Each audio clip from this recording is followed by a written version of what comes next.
अनिकेत की शादी होने वाली थी। एक हफ्ते में उसकी शादी थी। कॉलेज लाइफ से वो एक ही लड़की से प्यार करता आ रहा था।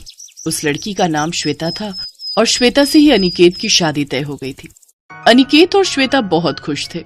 दो प्यार करने वाले शादी के अटूट बंधन में बंध जाएं, इससे अच्छा और क्या ही हो सकता है। लेकिन हर परिवार में टांग अड़ाने वाला कोई ना कोई होता ही है, और ज्यादातर वो कोई औरत होती है, जैसे कि अनिकेत की बुआ शेफाली।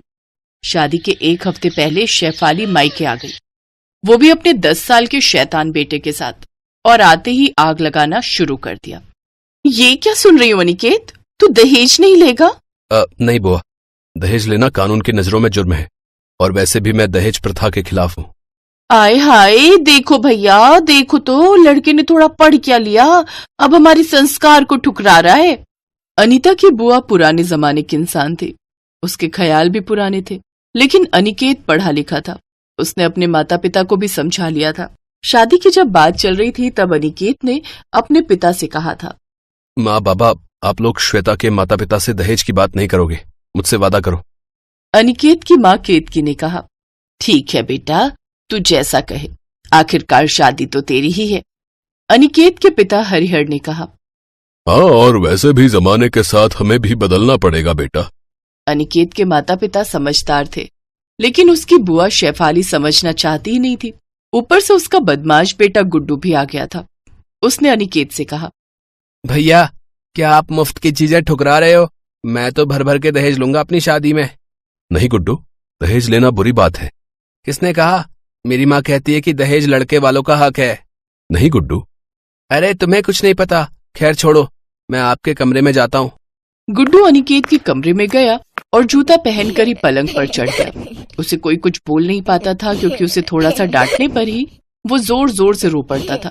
गुड्डू पलंग पर चढ़कर जोर जोर से नाचने कूदने लगा और पलंग से आवाज आने लगी।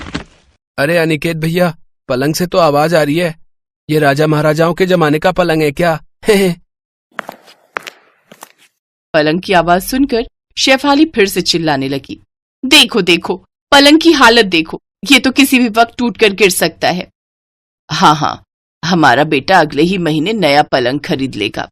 अरे भाभी, दहेज में एक पलंग ले लेते तो पैसे खर्च कर खरीदना नहीं पड़ता ना। शेफाली ऐसे ही बात बात पर ताना मारने लगी। पूरे एक हफ्ते बुआ के ताने सुनते सुनते अनिकेत के कान में दर्द हो गया। उसने अपनी माँ से कहा, माँ, बुआ अब ज्यादा कर रही है, फालतू में बकवास कर रही है। अगर उन्होंने श्वेता को कुछ उल्टा सीधा बोला ना, तो मैं उन्हें घर से निकाल दूंगा, मैं बता रहा हूँ। गुस्सा नहीं करते बेटा, तू तो समझदार है ना। बुआ तो ऐसी ही है, जैसी भी है परिवार का हिस्सा ही तो है। और श्वेता परिवार का हिस्सा नहीं है, मैं बता रहा हूँ माँ, मैं बुआ के ताने सहने नहीं वाला हूँ। अनिकेत गुस्सा हो गया। अगले दिन उसकी शादी होने वाली थी। श्वेता ने उसे कॉल किया, कल आ रहे हो ना बारात लेकर? हाँ, आना तो पड़ेगा ही, तुम जो इंतजार करोगी मेरा। खैर सुनो ना, पापा बोल रहे थे कि। क्या? बताओ। बोल रहे थे कि तुम्हें दहेज में सचमुच कुछ नहीं चाहिए। नहीं बाबा, मैं कितनी बार बोलूं?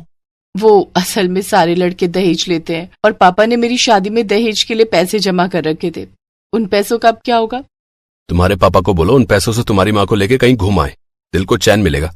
श्वेता, तुम बार बार दहेज की बात क्यों करती हो? क्या मेरे घर में कुछ नहीं है? नहीं, मैंने ऐसा तो नहीं कहा। सब कुछ है श्वेता, बस पलंग से थोड़ी आवाज आती है, वो तो अच्छी बात है ना, सुहाग रात में।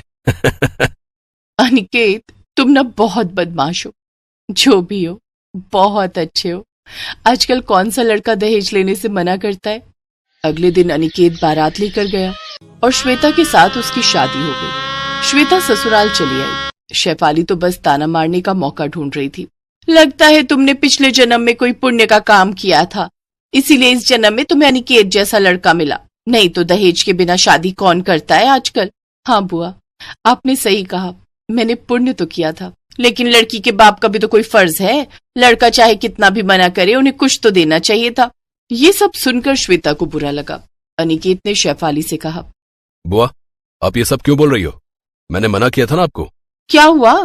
क्या मैं तेरी पत्नी से दो बातें भी नहीं कर सकती? ऐसे ही ताना मारने का सिलसिला चलता रहा। अनिकेत अंदर ही अंदर गुस्सा होने लगा। शाम को सुहाग रात के लिए पलंग फूलों से सजाया गया, लेकिन गुड्डू पलंग पर चढ़कर नाचने कूदने लगा। गुड्डू, आज ऐसा मत कर, बुआ मना कीजिए ना इसे। अरे बच्चा है, करने दो ना। गुड्डू बात सुनने वालों में से तो नहीं था। एक हफ्ते से वो पलंग पर अत्याचार कर रहा था और आज भी वो उस पर चढ़कर नाच रहा था। पलंग से आवाज आ रही थी और तभी अचानक से पलंग टूट गया। अनिकेत गुस्से से लाल हो गया। गुड्डू, कब से मना कर रहा हूं तुझे, सुनता क्यों नहीं है? ये बोलकर अनिकेत ने गुड्डू को जोर से 2 थप्पड़ लगा दिए। उसके दोनों गाल लाल हो गए और वो रोने लगा। माँ, अनिकेत भैया ने मारा मुझे। हाय मेरा बच्चा। अनिकेत, ये क्या बदतमीजी है? मैं बदतमीजी कर रहा हूं? आपका बेटा जब से बदतमीजी कर रहा था तब आपको दिखाई नहीं दिया है? 1 हफ्ते से आप दोनों की बदतमीजी सह रहा हूं मैं। अब और नहीं, अगर आप मुझसे उम्र में बड़े ना होते ना तो आपको भी लगा देता खींच के। भैया, आपका बेटा मेरा अपमान कर रहा है, कुछ तो बोलिए। ये सुनकर हरिहर भी अपने आप को रोक नहीं पाया। उसने भी शेफाली को 2 थप्पड़ लगा दिए और बोला, निकल जा इस घर से। घरों में आग लगाने के अलावा और कुछ आता भी है तुझे? और कभी मत आना यहां। शेफाली और गुड्डू को घर से निकाल दिया गया। उसे किए की सजा मिली। अनिकेत और श्वेता छत पर सो गए।